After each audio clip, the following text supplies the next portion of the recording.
You know why you're here, right? It's because deep down, you want to know how far betrayal can go. And maybe, just maybe, you're curious if there's justice on the other side. Well, let me tell you, what happened to me will make you question every promise you've ever believed in. Before I go any further, hit that subscribe button and stick with me, because you're about to hear how I got played by the woman I loved, and how I turned her little game into something she never saw coming.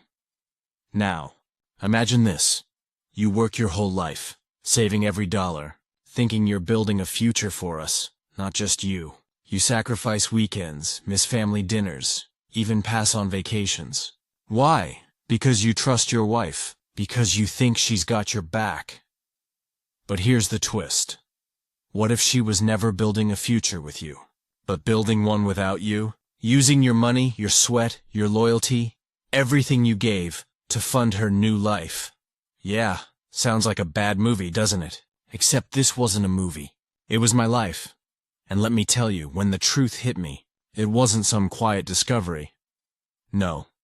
It was a punch to the gut, the kind that makes your heart pound so loud you can barely hear yourself think. So, how did I uncover her little masterpiece of betrayal? And more importantly, how did I make her pay for it? Stick around, because things are about to get darker. Oh, and don't get too comfortable. I sure wasn't. You know, people always say marriage is about partnership, about building each other up, sharing the load, and walking side by side. That's what I believed. At least, that's what I thought we had. Let me paint the picture for you. I was the kind of man who never asked for much. I wasn't flashy. I wasn't chasing thrills. I was steady, reliable, the guy you could count on. The kind of husband who thought love meant sacrifice. Work a little harder? Fine. Skip the new car so she could have her dream kitchen? Done. It felt good. At the time. And her? Well, she was everything I thought I wanted. Charming, beautiful, the kind of woman who could walk into a room and instantly make it brighter. At least that's what I told myself. She had this way of making you believe in her, trust her, hand over your heart without hesitation. Looking back now, maybe that was her real talent. Funny thing is, when you're in love, you don't see the red flags. You see fireworks. Like how she always wanted just a little more, a nicer vacation, a bigger house, a better wardrobe. I told myself she deserves it. After all, I'm her husband. Isn't that my job? And I worked. God, did I work. Long nights at the office, extra projects, saying yes to every opportunity, just so I could come home with a paycheck big enough to keep us both comfortable. You ever been so tired you eat dinner standing up by the sink just to stay awake? Yeah, that was me. But I kept telling myself it was worth it.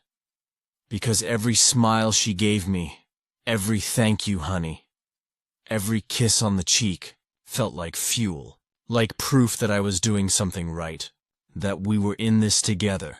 But here's where it gets tricky. Partnership only works if both people are pulling in the same direction.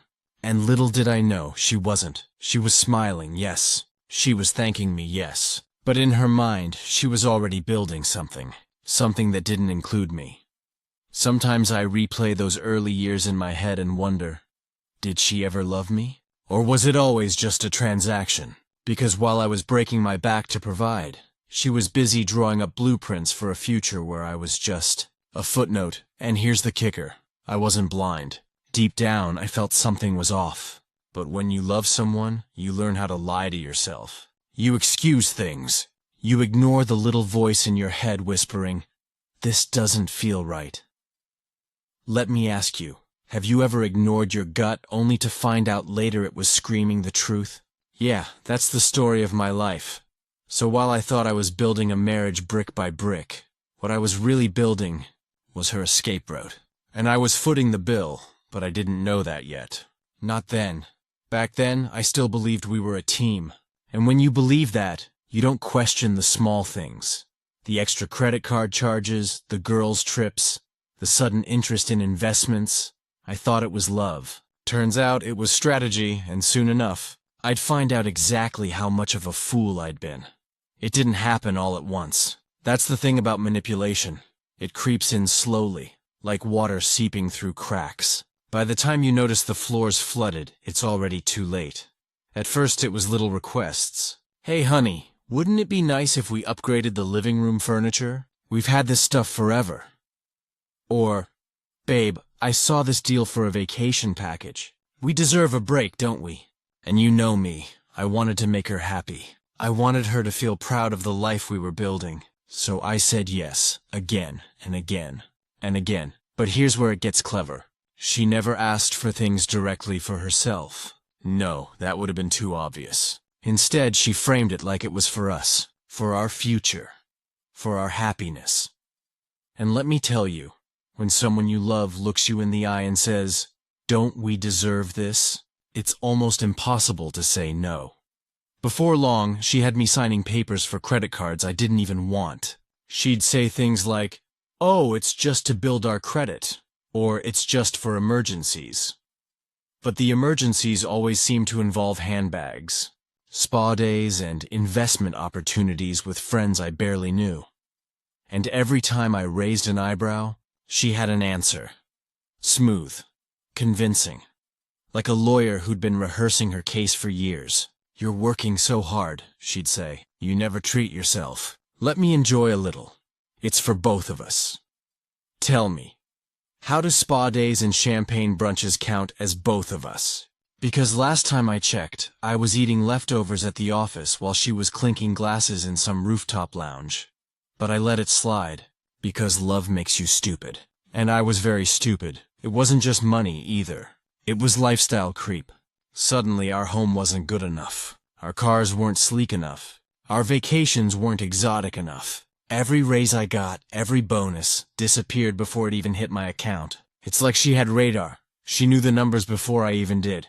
Here's the chilling part. She wasn't just spending. She was building, laying foundations, leasing an apartment as an investment property, opening accounts for emergencies, even talking about her business, though I never once saw a business plan, a client, or a single receipt. And like a fool, I believed her. Why wouldn't I? She was my wife. If you can't trust your wife, who can you trust? But deep down, I started noticing things, like how the new apartment didn't have my name on the lease, how the business meetings always happened at odd hours, how she suddenly needed more privacy with her phone, more locked drawers in the house, more girls' trips that didn't add up. My gut was whispering, something isn't right. But my heart said she loves you. Don't be paranoid. Turns out my gut was screaming the truth. She wasn't just enjoying luxuries. She was setting up her escape route. Every dollar I made, every sacrifice I gave, it wasn't building our life. It was funding her new life, without me in it. And once I realized that, everything changed. You ever have that feeling in your stomach? When something just doesn't add up. You brush it off at first, but it lingers. That was me. For weeks, maybe months, it started small. I'd see strange charges on our joint account. Restaurants I'd never been to. Boutiques I couldn't pronounce. At first, I thought, okay, maybe she's treating her friends. Maybe it's nothing. But then, it became a pattern. The same places, again and again. And always when I was working late, then came the phone calls. She'd step outside to take a quick call. No big deal, right? But when it happens every night, when the smile on her face fades the second you walk into the room, you start to wonder. I'll never forget the night I found her second phone. Yeah, second phone. Tucked away in her gym bag, switched off. I remember holding it in my hand, my chest pounding, my brain spinning. Why would she need this? Who was she talking to? I didn't open it that night. Coward, maybe. Or maybe I wasn't ready for the truth. But the truth has a funny way of finding you anyway. One evening, she told me she was meeting her girlfriends for dinner. Something inside me snapped. Call it instinct, call it stupidity, but I followed her. Drove a few cars back, heart hammering like I was some undercover cop in a bad crime show. And guess what? No girlfriends. She walked right into a high-rise downtown. The same high-rise where she'd rented that apartment. My apartment, except not mine, hers, alone. I waited. Sat in my car for 2 hours. My hands gripping the steering wheel so tight they went numb. When she finally came out, she wasn't alone. Some guy in a tailored suit, laughing, holding her hand like they were teenagers sneaking around after curfew. That moment, That was the punch to the gut. The kind of pain you don't forget. The kind that makes your vision blur. And the sickest part? It wasn't even the guy that hurt the most. It was realizing that I paid for that night. The apartment, the dinners, the life she was showing him, that was my money. My years of sacrifice. My trust, my love, funding their little fantasy. When she came home later, smiling like nothing had happened, I played along. I smiled back. I asked how dinner was, and she lied. Smooth, effortless, like she'd been doing it forever.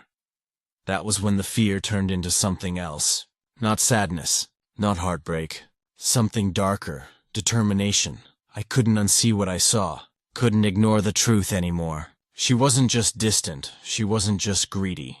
She was gone. Gone long before I even noticed. But here's where things get interesting. You see, most men in my position might break down, file for divorce, cry into a bottle. Not me, no, her game woke me up. And once I was awake, I wasn't about to just let her win. So I made a decision. Right then and there, sitting in that car outside her little love nest. If she thought she could trick me into paying for her new life, then she had another thing coming. Because I was done being her victim. From that night on, I was going to be her worst mistake. You'd think after catching her red-handed, I'd explode right then and there. March into that apartment, drag her out, confront them both. But I didn't. I froze. I went home that night, sat on the edge of our bed, staring at the walls until the sun came up. It's strange. Betrayal doesn't hit you all at once. It seeps into you. First it's shock, then anger, then this crushing weight of humiliation. Like, how could I not see it? How could I be so blind? Nights became torture. I'd lie awake, listening to her breathing next to me, wondering who she was dreaming about. I'd look at her phone lighting up on the nightstand and feel my chest tighten. And every morning, I put on the same mask, smiling, nodding, pretending everything was normal. My friends noticed. My family noticed. "You look tired," they'd say. Or, "Man, you've lost weight," I wanted to tell them. God, I wanted to scream it from the rooftops. But shame kept my mouth shut. I couldn't stand the thought of everyone knowing I was being played by the very woman I had built my life around. And she grew bolder, colder. She'd laugh louder on her phone calls, stay out later on her girls' nights. She stopped even trying to hide the smugness in her smile, almost like she knew she had me trapped. And maybe she was right, at least for a while, because the truth, I was broken, humiliated. My heart felt like it had been ripped out and stomped on. There were nights I sat in my car after work, gripping the steering wheel, wondering if life was even worth this kind of pain. But here's the thing about hitting rock bottom. You either stay there, or you push yourself up.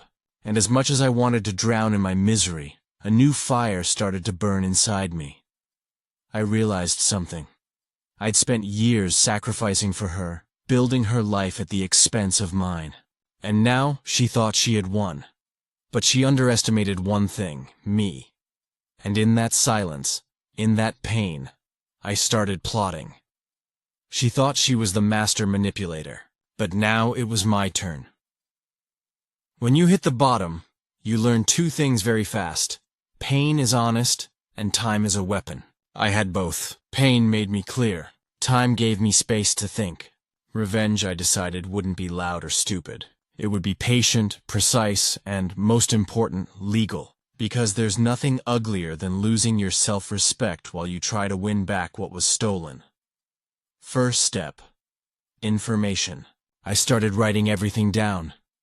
Dates, charges, little details you don't think matter in the moment. The name of a restaurant, the time of a call, a street address. I kept receipts she left, suspicious emails, and the pattern of those girls' trips. Sounds boring, right? But in cases like this, boring is power. Ever notice how criminals always get sloppy when they think they're safe? They relax. They leave footprints. I made it my job to follow them. I didn't break into phones. I didn't hack accounts. I did something smarter. I used rules. Joint accounts, shared assets, and signed documents leave paper trails.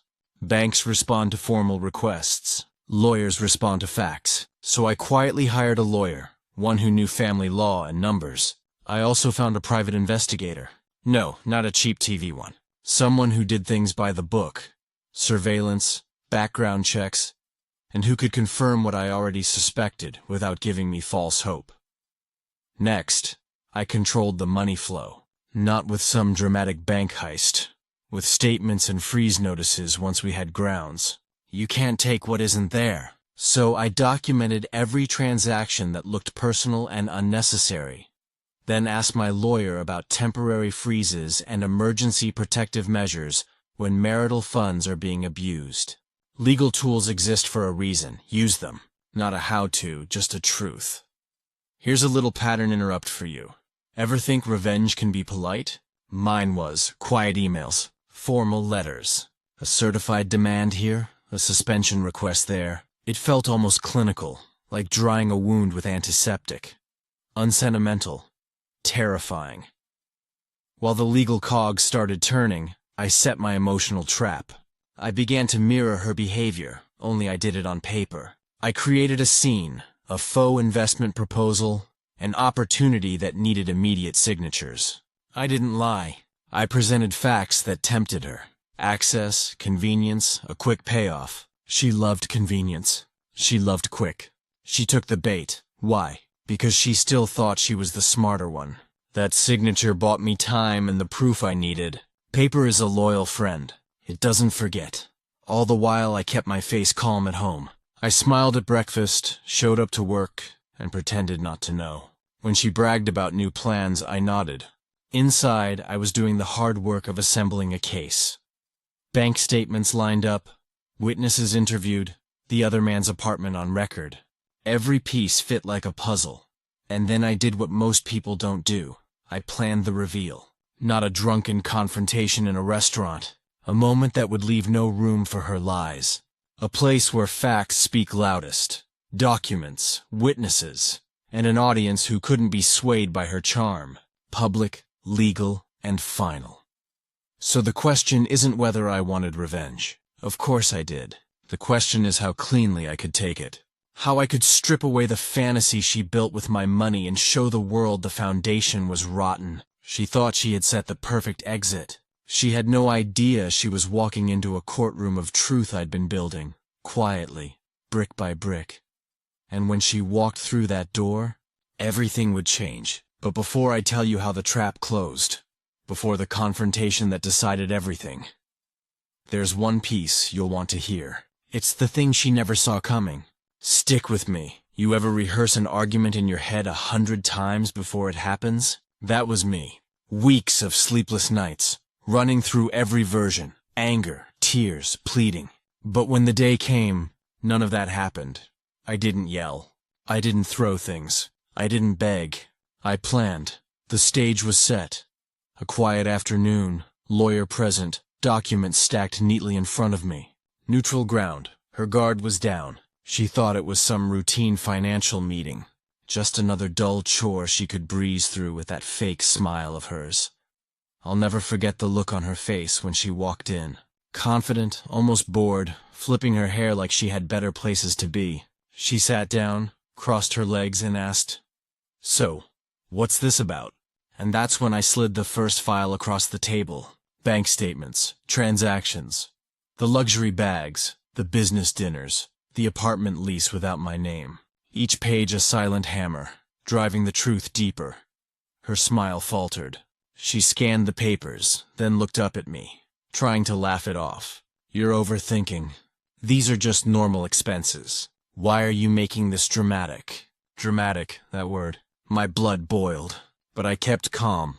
Instead of shouting, I handed her the next file. Photographs. Her walking into that high-rise. Her with him. Her lies frozen on glossy paper. And that's when it happened. The mask cracked. Her face went pale, lips trembling, eyes darting for an escape that didn't exist. Beat. Bitter chuckle. You could have heard a pin drop. The silence was heavier than any scream. Then she tried the classic tricks. Denial, then anger. "Who's been following me? You're insane! This is harassment!" She shoved the photos back, but her hands were shaking. I leaned forward, my voice low but steady. No, this is the truth, and it's over. You've been funding a life without me, on my dime. But now, the bill comes due. That's when the lawyer slid in the final file. Legal motions, asset freezes, petition for divorce with evidence attached. Every weapon she had used, credit cards, accounts, properties, was about to turn against her. She tried one last move. Tears. The crocodile kind. You don't understand. I was lonely. You worked too much. I cut her off. Needed what? An escape? A backup plan? You should have left me instead of bleeding me dry. Her tears stopped as quickly as they started. And then came the look. The venomous glare of someone who finally realizes they've lost. It was in that moment I knew the game was finished. No screaming match, no drama. Just cold, undeniable truth laid out on the table for her to choke on. When she walked out of that room, she wasn't the victor anymore. She was the exposed fraud. And me, for the first time in months, I could breathe. But don't think for a second the story ends there. Because after the confrontation came something worse. Something I didn't expect. You see, revenge doesn't always bring peace. Sometimes it opens new wounds you never knew you had, and that is where the real battle began. You ever get exactly what you wanted, and still feel empty? That was me after the confrontation. On paper, I'd won. The evidence was airtight, the accounts frozen, the divorce papers filed. Friends told me I'd played it perfectly. Calm, strategic, brutal in all the right ways. She was left with nothing but her lies. But here's the truth nobody tells you. Victory feels hollow when the battlefield is your own marriage. I'd sit in my living room, quiet, spotless, cold. The house looked the same, but it felt like a museum of broken promises. Every photo on the wall mocked me. Every empty chair reminded me of dinners where I thought she loved me. And no matter how much I tried to push it down, one question haunted me at night. Did I win, or did I just lose differently? Because sure, she was gone, but so was the life I thought I had. The laughter, the plans, the future I was building, it all evaporated. And the cruelest part? She walked away with someone waiting for her. Meanwhile, I was left staring at shadows of a love that never really existed. Funny thing about revenge, it feels like justice in the moment. But afterward, it's just another scar you carry. I thought exposing her would set me free. Instead, it left me chained to memories I couldn't unsee. And here's the real moral dilemma. Part of me still wanted her to hurt more, to lose everything, to regret every step she took away from me. But another part, the human part, whispered, enough, let go. Don't let her win twice. Once by betrayal, and again by keeping her in your head. So, I had a choice. Stay stuck in the ashes, or rise out of them. And that decision, that turning point, it led to something I never expected. Because just when I thought the story was over, it twisted again. Just when I thought it was over, papers filed, truth exposed, her gone from my life, fate dealt me one last card. It came in the form of an envelope. No return address, just my name scrawled in rushed handwriting. Inside was a letter, and a photo. The photo showed her, not broken, not struggling, smiling. With him, a new apartment, new clothes, new life, already built on the ruins of mine. But that wasn't the twist. The letter it wasn't from her. It was from him, the man she'd been seeing, and his words cut sharper than any betrayal. He wrote, "Thanks for funding the start of our future. She couldn't have done it without you. But don't worry. She says you were too boring to keep around anyway." I read it 3 times, my hands shaking. At first, rage, then disbelief, then something colder, acceptance. Because in that moment, I realized they weren't just thieves of money. They were thieves of time, of trust, of years I'll never get back. And no revenge, no plan, no court victory could ever restore that. So I burned the letter, watched it curl into ash, and as the smoke rose, so did I. The last twist wasn't about her at all. It was about me, realizing that the final act of revenge is letting go, walking away, and never giving them another ounce of power. And maybe, just maybe, that's the real win. A wife who tricked me into paying for her new life, and the price I paid to take mine back. But here's the question I'll leave you with. What would you have done? Would you have gone further with revenge, or walked away sooner? Because betrayal doesn't just test your heart, it tests your soul. If this story hit you, make sure to like this video, subscribe for more chilling tales, and share your thoughts in the comments. I read every one, and trust me, the next story might just be yours. Until then, remember, sometimes the most dangerous battles are the ones fought in silence.